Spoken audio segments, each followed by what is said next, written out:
আসসালামু আলাইকুম। আমি ডাক্তার আশরাফুল হক। আপনারা জানেন যে আমার ফেসবুক পেজ এবং ইউটিউব চ্যানেল ডাক্তার আশরাফুল হক। এটিতে আমি চোখের সচেতনতামূলক কথা বলি এবং চোখের যে চিকিৎসা বা চোখের অপারেশন নিয়ে কথা বলি। খুব কমন একটি প্রশ্ন আসে, যেহেতু আপনারা জানেন যে আমি LASIK করি, স্মাইল করি বা ICL করি। আমার চোখের পাওয়ার অত, আমি LASIK করতে পারব কিনা জানা। একটা সময় ছিল যেগুলো আমি কিছুটা উত্তর দেওয়ার চেষ্টা করতাম। কিন্তু এখন এই প্রশ্নগুলো অনেকেই দেখবে যে আপনারা উত্তর পাচ্ছেন না। যারা উত্তর পাচ্ছেন না তাদের জন্য আজকের এই ভিডিওটা করা। ব্যাপারটা হচ্ছে কি, যে চোখের পাওয়ার কত বা আপনার চোখের পাওয়ার কার্ড দিয়ে কিন্তু ডিটারমাইন করা যাবে না যে আপনার চোখ LASIK এর জন্য উপযোগী না, স্মাইলের জন্য উপযোগী না। আপনার চোখ কিছুই করতে পারবেন না। আপনাকে চশমায় পড়তে হবে। এটার জন্য আপনাকে আমার কাছে আসতে হবে, চেম্বারে চোখ দেখাতে হবে। আপনার চোখ পরীক্ষা করে আমি বলতে পারবো আপনাকে চশমা ছাড়া রাখা যাবে কি যাবে না। এছাড়া প্রশ্ন করে বা কাগজ দেখিয়ে বলা যাবে না যে আপনার চোখে LASIK করা যাবে কি যাবে না। ইউজুয়ালি যেটা হয় যে -1 থেকে -8 পাওয়ার যাদের থাকে তারা আপনারা LASIK বা স্মাইল করতে পারবে। -8 এর উপরে থেকে -25, -30 পাওয়ার পর্যন্ত যারা আছে তারা ICL বা IPCL করতে পারবে। কিন্তু এটা সাধারণ কথা।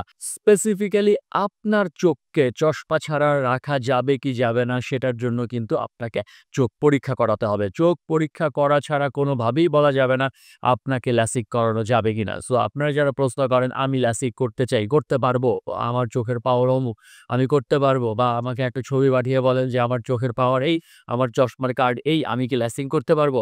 এগুলোর উত্তর আসলে আপনাকে সেখানে দেওয়া সম্ভব না। এজন্য আপনারা মনঃক্ষুণ্ণ হন। এজন্যই আজকে ভিডিওটা করা যে আপনি LASIK করতে পারবেন কিনা বা স্মাইল করতে পারবেন কিনা বা ICL করতে পারবেন কিনা এটা জানার জন্য আপনাকে হাসপাতালে আসতে হবে। হাসপাতালে এসে আপনার চোখ পরীক্ষা করতে হবে। আমরা কিন্তু শুধু চোখে পরীক্ষা করি না। আমরা সাথে আপনার রেটিনার কি অবস্থা, আপনার গ্লোকোমার কি অবস্থা সেগুলো সবকিছু পরীক্ষা করি। পরীক্ষা করার পরে যদি আপনার চোখ ফিট থাকে তাহলেই বলতে পারি যে আপনাকে চশমা ছাড়া রাখা যাবে। না হলে আপনাকে হয়তোবা চশমা পড়তে হবে অথবা কনট্যাক্ট লেন্স পড়তে হবে। এই টোটাল ব্যাপারগুলোর জন্য কিন্তু হাসপাতালেই আসতে হবে। এটি কোনো প্রশ্ন করে এটার উত্তর দেওয়া সম্ভব না। এজন্যই আজকের ভিডিওটা করা। আরেকটা কথা বলি, সেটা হলো সব চোখকে চশমা ছাড়া রাখা যায় না। তাহলে আপনি বাংলাদেশের কোথাও চশমা পরা মানুষ দেখতে পারতেন না।